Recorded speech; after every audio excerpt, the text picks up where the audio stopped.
मेरे परिवार सदमे में है। मेरी हत्या कभी भी करवा सकते हैं तेज प्रताप। वो जब चाहे जब मेरी हत्या करवा दे सकते हैं ऐसे में।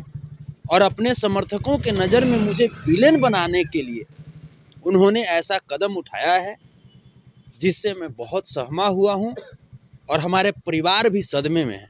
तो मैं कानून के प्रशासन के समक्ष में आया कि हमारे परिवार को और हमारी जान की रक्षा हेतु प्रशासनिक सुरक्षा प्रदान की जाए और मामले की उच्च स्तरीय जांच की जाए। दुलारचंद यादव जी की हत्या हुई थी तो मैंने इनसे आग्रह किया था कि चूंकि दुलारचंद यादव जी लालू प्रसाद यादव जी के राजनीतिक सिपाही के रूप में लगभग 35 वर्षों तक सेवा दिया और उनकी हत्या के उपरांत मैंने इनसे आग्रह किया था कि आपको दुलारचंद यादव जी के परिजनों के साथ इस वक्त खड़े रहना चाहिए, उन्हें हिम्मत देना। बिल्कुल जाएंगे, बड़े भाई सम्राट चौधरी जी के बीच भी हम जाएंगे, जाकर के अपनी जान की सुरक्षा की गुहार लगाएंगे।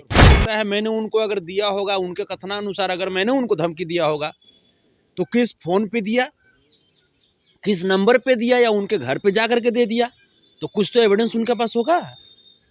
वो सीडीआर निकलवाएं, सीडीआर निकलवा करके वो बताएं कि हाँ मैंने कहाँ पे उनको धमकी दिया। आप किसी को 2 मिनट की मारपीट करने की धमकी देने वाले कौन होते हैं? हम क्यों धमकी देंगे? आरोप ठीक है, वो राजा के बेटा हैं, युवराज हैं, आरोप किसी पे भी लगा सकते हैं वो। भाई हम तो निहत्था व्यक्ति हैं, हमारे पास न कोई सुरक्षा है, कुछ नहीं है। हम तो खुद उनके इस गतिविधि से हम डरे सहमे हैं, पूरा मेरा परिवार डरा सहमा हुआ है। क्या कुछ मामला है बताइए हम लोगों को।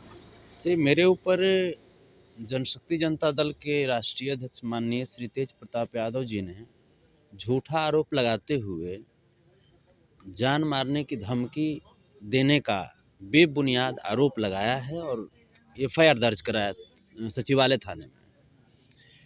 और चूंकि ऐसी कोई हमारे तरफ से बात नहीं है, भाई जो व्यक्ति वाई श्रेणी की सुरक्षा में रहते हों उनको हमारे जैसे निहत्थे व्यक्ति से इस प्रकार की डर क्यों है? तो सच्चाई है कि वे अपनी गलत गतिविधि जो किया करते थे हम उसका विरोध करते थे। जैसे पत्रकारों को बार बार 2 मिनट की धमकी देना, किसी भी कार्यकर्ता के साथ मारपीट करते हुए नंगा वीडियो बनाना, ऐसा बहुत सारा वीडियो आप लोगों ने देखा होगा इनके बारे में। मैं इसका विरोध करता था। मैं जब दुलारचंद यादव जी की हत्या हुई थी तो मैंने इनसे आग्रह किया था कि चूंकि दुलारचंद यादव जी लालू प्रसाद यादव जी के राजनीतिक सिपाही के रूप में लगभग 35 वर्षों तक सेवा दिया और उनकी हत्या के उपरांत मैंने इनसे आग्रह किया था कि आपको दुलारचंद यादव जी के परिजनों के साथ इस वक्त खड़े रहना चाहिए, उन्हें हिम्मत देना चाहिए। लेकिन वो बोले कि ऐसे राजनीति में होता रहता है, ये सब चलता रहता है। फिर मैं इस बीच में लखनऊ में था तो भूमिहार ब्राह्मण एकता मंच के एक नेता हैं भाई आशुतोष कुमार जी, उनके छोटे भाई का निधन हो गया था देवघर में। तो मैंने शोक संवेदना मैंने पोस्ट किया, इस पे भी इन्होंने आपत्ति जताई और हमको भाजपा से मिला हुआ होने का आरोप लगाया। तो भाई आखिर कोई व्यक्ति कैसे इनके साथ रह सकता है? इनके ऊपर जितने भी आप जब खंगालेंगे, जब यूट्यूब खंगालेंगे तो सिर्फ और सिर्फ किसी कार्यकर्ता के साथ मारपीट, किसी पत्रकार को धमकी देना, किसी पत्रकार को दौड़ा देना, ऐसी ही बातें हैं। मेरा कहना है कि आपको ठीक है किसी चैनल से आपको नहीं बनता है तो आप उस चैनल को इंटरव्यू मत दीजिए। राजनीति में हिंसा की जगह कहाँ है? आप किसी को 2 मिनट की मारपीट करने की धमकी देने वाले कौन होते हैं? और तो और ये जो जितना भी गलत गतिविधि करते थे, किसी के यहाँ टाइम दे करके नहीं जाना, और ये जो मारपीट जो खास करके अभी कुछ दिन पहले एक अविनाश करके महुआ के रहने वाले एक कार्यकर्ता थे, उन्होंने आरोप लगाया था कि शायद उनको मारपीट किया गया था, उनके साथ गलत तरीके से, अमर्यादित तरीके से व्यवहार किया गया था, वीडियो भी शायद बनाया गया था। तो मैंने इस पे जब स्पष्टीकरण मांगा, इनसे लिखित रूप से स्पष्टीकरण मांगा मैंने व्हाट्सएप पे, तो ये उल्टा हमको बोलते हैं कि नहीं आप आ करके और मीडिया में उसके खिलाफ उल्टा पुल्टा बोलिए। तो हम ये करने के लिए आपकी पार्टी में नहीं आए थे। आपने हमको पार्टी में बुलाया था, राष्ट्रीय प्रवक्ता का पद भी दिया था, तो हम पार्टी की बात रखेंगे ना। हम आपकी गलत गतिविधियों पर पर्दा नहीं डाल सकते। आखिर क्या वजह हुआ कि इतने बड़े घराने से नाता रखते हैं आदरणीय तेज प्रताप जी, उन पर आपने धमकी दे दिया, यानी कि उनका नहीं, कहना है- हम क्यों धमकी देंगे? आप पे आरोप लग रहा है। ठीक है, वो राजा के बेटा हैं, युवराज हैं, आरोप किसी पे भी लगा सकते हैं वो। भाई हम तो निहत्था व्यक्ति हैं, हमारे पास न कोई सुरक्षा है, कुछ नहीं है।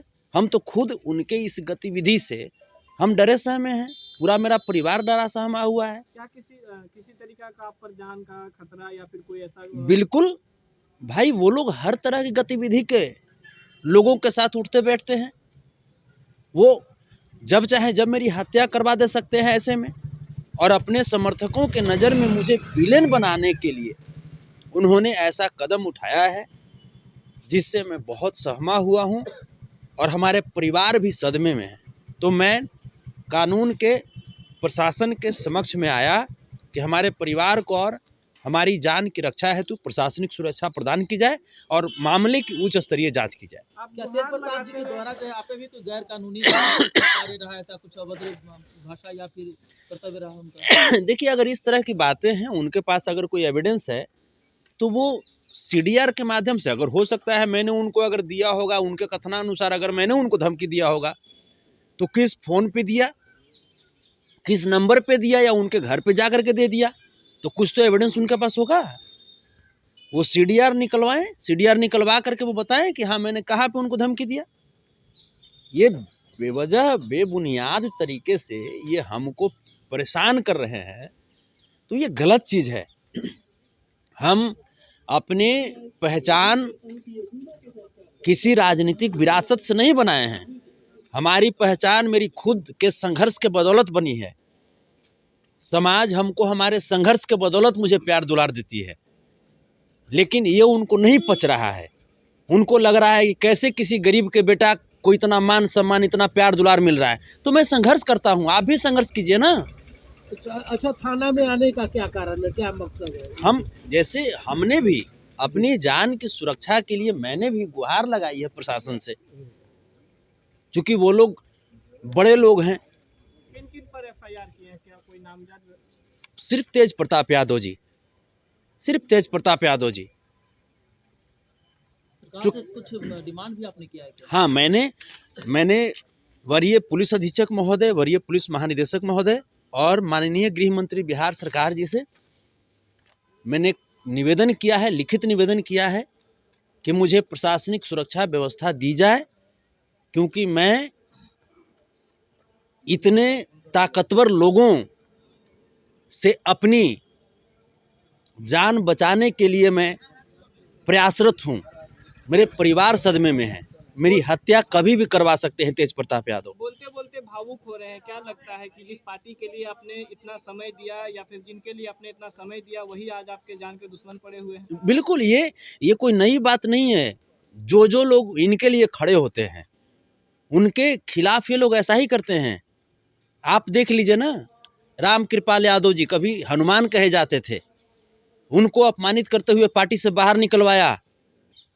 आप देख लीजिए ना, प्रोफेसर नवल किशोर यादव जी जो हनुमान कहे जाते थे, उनको बगैर किसी सूचना दिए हुए पार्टी से बाहर निकलवा दिया, अपमानित करते हुए। राजवल्लभ यादव जी को देख लीजिए, नवादा में जाकर के उनके जो राजनीतिक जो रसूख थे उसको इन्होंने दागदार करने का प्रयत्न किया, लेकिन नवादा के लोगों ने इन्हें करारा जवाब दिया और इनकी जमानत जब्त वहां पे करवा दी। तो एक भाई जो है, एक भाई वो नेताओं को बर्बाद करना चाहते हैं और एक भाई जो है वो कार्यकर्ताओं को अपमानित करना चाहते हैं और बर्बाद करना चाहते हैं। तो हम लोग सिर्फ आपकी दर्री बिछाने के लिए नहीं है, हम लोग सिर्फ आपको वोट देकर के खुद की मार पिटाई सहने के लिए और अपमानित होने के लिए नहीं है। हम लोग इसका विरोध करेंगे, और विरोध करेंगे तो जो आप ये जो झूठा मूठा आरोप लगा करके जो कह रहे हैं कि हत्या करवाने का साजिश कर रहे हैं, क्या कर रहे हैं? हम कोई बाहुबली नहीं है, हम कोई गुंडा नहीं है। और जितने भी हमारे ऊपर जो भी मुकदमे हैं, सामाजिक लड़ाई के मुकदमे हैं, और तो और छोड़िए, जितने भी मुकदमे हैं उसमें से 70 से 80% मुकदमे आपकी ही सरकार में की गई मुकदमे हैं। चाहे वो कटिहार का मुकदमा मोहना ठाकुर के खिलाफ लड़ाई लड़ी गई मुकदमा हो, चाहे वो चंपारण का मुकदमा हो जो उज्जवल यादव के लिए लड़ाई लड़ी गई मुकदमा हो, चाहे वो औरंगाबाद का मुकदमा हो। तो ये तमाम मुकदमा आप इसीलिए करते थे क्या अपनी सरकार में कि संतोष रेणु यादव को अंततः इन मुकदमों से बांध लेंगे और जकड़ करके फिर इसकी जो राजनीतिक जो संघर्ष है उसको बर्बाद कर देंगे। इस समय बिहार में सम्राट चौधरी बड़ी एक्शन में, तो क्या आप भी जाने वाले हैं अपनी सुरक्षा के लिए? नहीं, बिल्कुल हम जाएंगे, बिल्कुल जाएंगे। बड़े भाई सम्राट चौधरी जी के बीच भी हम जाएंगे, जा करके अपनी जान की सुरक्षा की गुहार लगाएंगे, क्योंकि ये बहुत गलत बात है। आप किसी भी व्यक्ति के संघर्ष से, उसका बढ़ता हुआ कद से जलन की भावना में आकर के आप उसे ऐसे प्रताड़ित नहीं कर सकते हैं। आपको कोई अधिकार नहीं है हमको ऐसे सदमे में डालने का, आपको कोई राइट नहीं बनता है।